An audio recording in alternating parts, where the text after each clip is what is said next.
Hi மக்களே, எல்லோரும் எப்படி இருக்கீங்க? நேற்று வந்து மும்பைக்கும் குஜராத்துக்கும் நடந்த மேட்ச் வந்து வேறு லெவலில் இருந்துச்சுங்க. கிட்டத்தட்ட ஒரு த்ரில்லர் படம் பார்த்த ஒரு ஃபீல் கிடச்சிச்சு. ஜெயிக்கிற மாதிரி இந்த டீம் கடைசி தோக்குது, தோக்கிற மாதிரி இருக்கிற டீம் ஜெயிக்குது, ஜெயிக்கிற மாதிரி இருந்துட்டு தோக்குறாங்க. மேட்ச் வந்து வேறு மாதிரி இருந்துச்சு. அதை தான் வந்து இந்த வீடியோவில் பேச போகிறோம். வாங்க பேசலாம்.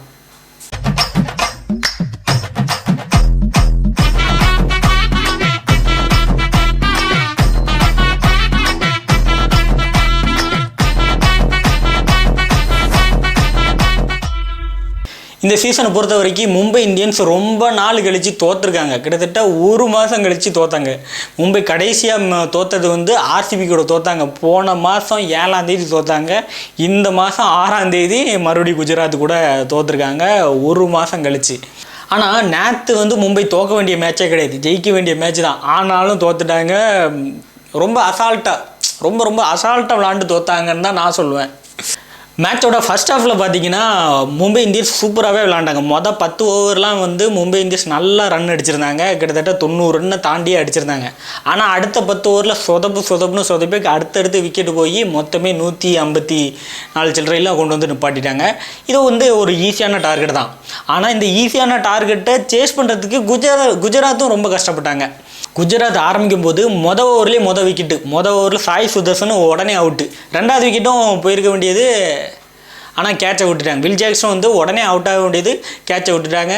மறுபடியும் வில் ஜாக்சன் 2 கேட்ச் மிஸ் பண்ணியிருக்காங்க. கில்லுக்கும் வந்து கேட்சை விட்டாங்க. ஆனால் ஃபீல்டிங்கை பொறுத்த வரைக்கும் 2 டீமுமே வந்து சொதப்பு தான் செஞ்சாங்க. அவங்க ஜிடியும் வந்து இன்றைக்கி ஃபீல்டிங் வந்து ரொம்ப மோசமாக தான் பண்ணாங்க. மும்பையும் வந்து ரொம்ப கேவலமாக தான் ஃபீல்டிங் பண்ணாங்க. மொத்தமாக விட்டுருவாங்க. கடைசி 5 ஓவருக்கு வந்துடுவாங்க. கடைசி 5 ஓவர் தான் வந்து வெறித்தனமாக இருந்துச்சு. அதாவது 15வது ஓவர் 14 ஓவர் வரைக்கும் வந்து குஜராத் டைட்டன்ஸ் தான் ஜெயிக்கிற மாதிரி இருந்துச்சு. அந்த ருதர்ஃபோர்ட்னு ஒருத்தன் வெஸ்ட் இண்டீஸ் பிளேயர் வந்து அடித்து 28 ரன்னு, கொஞ்சம் பால்லே வந்து 28 ரன்னு அடிச்சிட்டாப்புல. 2 4 2 6 அடித்தாப்புல. அதிலே வந்து குஜராத் ஜெயிக்கிற மாதிரி போயிடுச்சு 14 ஓவரில். ஆனால் 15வது ஓவரு நம்ம பும்ரா வந்து போட்டாப்புல, ஸ்டிக்கை சதற விட்டாப்புல, தெறிக்க விட்டாப்புல. நம்ம கில்லுக்கு வந்து பிடுங்கிருச்சு ஸ்டிக்கு. உடனே வந்து ஒரு ஹோப் கிரியேட் ஆச்சு. அப்பா மும்பை இந்தியன்ஸ் மறுபடியும் கேமுக்குள்ளே வருவாங்க அப்படிங்கிறது. டைட்டாக இறுக்கிட்டாங்க. அடுத்தடுத்து அந்த ஓவர்லேருந்து ஒரு 4 ஓவரு மும்பை இந்தியன்ஸ் இறுக்கிட்டாங்க குஜராத் டைட்டன்ஸு. 15வது ஓவர் பும்ரா போட்டார், ஒரு விக்கெட் போயிடுச்சு. அடுத்த ஓவர் போல்ட் வந்து போட்டார், அவருக்கும் வந்து ஒரு விக்கெட்டு, ஒரு எல்பிடபிள்யூ முக்கியமான பிளேயரு அவுட்டு. 15வது ஓவர்லேருந்து கேம் அப்படியே தலையில் மாறிச்சு. கிட்டத்தட்ட மும்பை இந்தியன்ஸுக்கு சாதகமாகவே மாறிச்சு. கடைசி 4 ஓவர் மும்பை இந்தியன்ஸுக்கு சாதகமாக தான் இருந்துச்சு. போல்ட்டும் நல்லா போடுறாப்புல, அதுலேயும் ஒரு முக்கியமான விக்கெட். ருதர்ஃபோர்டும் அவுட்டு. 2 பேர் தான் வந்து நின்று அடிச்சுக்கிட்டு இருந்தாலும் 2 பேருமே அவுட்டு. இப்போ வந்து மும்பை இந்தியன்ஸ் ஜெயிச்சிரும் அப்படிங்கிற மாதிரி வருது. அடுத்த ஓவர் வந்து பும்ரா போடுறாப்புல, பும்ராவோட கடைசி ஓவர் அதுவும் வந்து நல்லா போட்டுக்கிட்டாப்புல. அந்த ஓவர்லேயும் ஒரு விக்கெட் போயிடுச்சு, முக்கியமான விக்கெட். ஷாருக்கான் விக்கெட்டு போயிடுச்சு. அப்போ அதுக்கடுத்து இன்னொரு ஓவர், இன்னும் 2 ஓவர் தான் இருக்குது. அந்த ஓவர் வந்து யார் போடுறாங்கன்னா அடுத்து அஸ்வினி குமார்னு சொல்லிட்டு ஒரு மும்பை இந்தியன்ஸ் பையன் நல்லா போடுறாப்புல. அந்த ஓவருமே வந்து செமையான ஓவர் தான். அதுலேயுமே வந்து ஒரு விக்கெட்டு போயிடுச்சு. யார் நம்ம ரஷீத் கான் அவுட் அந்த ஓவர்லேயும். இப்போ மும்பை இந்தியன்ஸ் 15வது ஓவர்லேருந்து 18வது ஓவர் வரைக்கும் 4 ஓவரு பயங்கரமாக போட்டாங்க. நறுக்குன்னு போட்டு முடிச்சிட்டாங்க.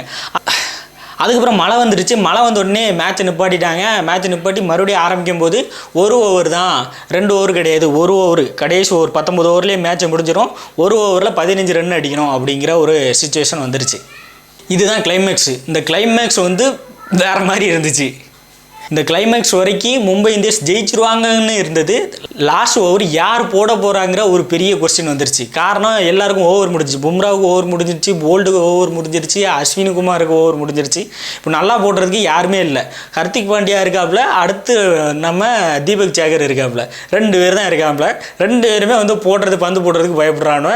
நம்ம ஹர்திக் பாண்டியா பந்தை தூக்கி தீபக் சேகர்கிட்ட கொடுத்து இப்போ நீயே போடு அப்படின்னு சொல்லி கொடுத்துட்டாப்புல. லாஸ்ட் ஓவர் 15 ரன்னை டிஃபைன் பண்ணோம்.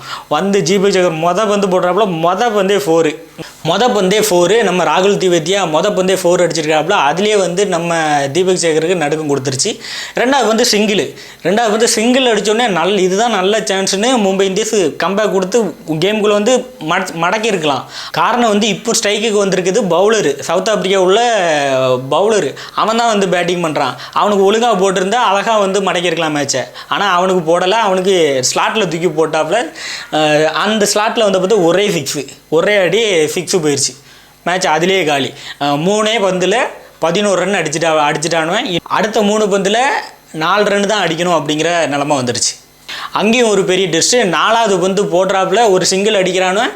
கொய்யான்னு சவுண்டு வந்துருச்சு, சைரன் சவுண்டு. பார்த்தா நோபால். அந்த நோபால் வந்து ரொம்ப ரொம்ப முக்கியமான நோபால். அந்த நோபாலில் முடிஞ்சிச்சு. ஒரே பந்து அதில் 2 சிங்கிள் அடிச்சிட்டானோ நோபாலுக்கு ஒரு எக்ஸ்ட்ராவாக ரன்னு, ஒரு பந்தில் 3 ரன் வந்துருச்சு. இப்போ கடைசி 2 பந்துக்கு ஒரே ரன்னு தான் அடிக்கணும். அதை அடிச்சிருவானோலாம் அப்படின்னு பார்க்கும்போது அதுவும் அங்கேயும் ஒரு ட்விஸ்ட்டு. 5வது பந்து தூக்கி விடுறாப்புல கேட்ச்சு, டாட் பால் ஆயிடுச்சு. அது கேட்ச்சு, ஒரு விக்கெட்டு. இப்போ கடைசி ஒரு பந்துக்கு ஒரே ரன்னு தான் அடிக்கணும் அப்படிங்கிற ஒரு எக்ஸ்ட்ரா த்ரில்லரு. அந்த ஒரு ரன் அடிக்கலைன்னா மேட்ச் வந்து சூப்பர் ஓவருக்கு போயிடும். அடிச்சுட்டா குஜராத் டைட்டன்ஸ் வின்னு. இந்த நிலமையில லாஸ்ட் பந்தை போடுறாப்புல அதை அடிக்க முடியல, பக்கத்துலேயே தட்டி விட்டுட்டு ஓடுறானுவேன். அது ரொம்ப அழகான வாய்ப்பு மும்பை இந்தியன்ஸுக்கு. நேராக ஹர்திக் பாண்டியா கிட்ட போகுது. ஹர்திக் பாண்டியா நினச்சிருந்தா அதை ஈஸியாக ரன் அவுட் பண்ணியிருக்கலாம். ஆனால் ஹர்திக் பாண்டியா பக்கத்தில் இருந்து எரிஞ்சுமே ரன் அவுட்டையும் விட்டுட்டா, திரும்ப அந்த பந்தை தூக்கி சூரியகுமார் கிட்ட போட்டிருந்தா அழகாக ரன் அவுட், ரொம்ப ஈஸியான ரன் அவுட் அது. அதையும் விட்டுட்டானு. ரன் அவுட்டை விட்டு கடைசி வந்து ஓடியே ஜெயிச்சிட்டானுவேன். குஜராத் வந்து ஒரு த்ரில்லர் வெற்றியை வந்து நேற்று எடுத்துட்டானுவேன். இது வந்து ஒரு சூப்பரான கேமு. பார்க்க போனால் ஒரு அருமையான த்ரில்லர் கேமாக இருந்துச்சு. கடைசி வரைக்கும் மும்பை தான் ஜெயிக்கிற மாதிரி இருந்துச்சு கடைசி 4-5 ஓவரில். ஆனால் லாஸ்ட் ஓவர் சொதப்புன்னு சொதப்பி கடைசி குஜராத் டைட்டன்ஸ் ஜெயிச்சிட்டாங்க. இப்போ வந்து மும்பை இந்தியன்ஸுக்கு சிக்கலாக இருக்குது. பிளே ஆஃபுக்கு அவனுக்கு போக முடியாதா அப்படிங்கிறதுல ஒரு சிக்கல் வந்திருக்கு. காரணம் என்ன, மும்பை இந்தியன்ஸ் அடுத்து இருக்கக்கூடிய எல்லா கேமும் வின் பண்ணால் மட்டும்தான் பிளே ஆஃப் போக முடியும். இன்னும் ரெண்டு கேம் இருக்குது. ஒன்று வந்து பஞ்சாப் கூட, அடுத்து வந்து டெல்லி கூட.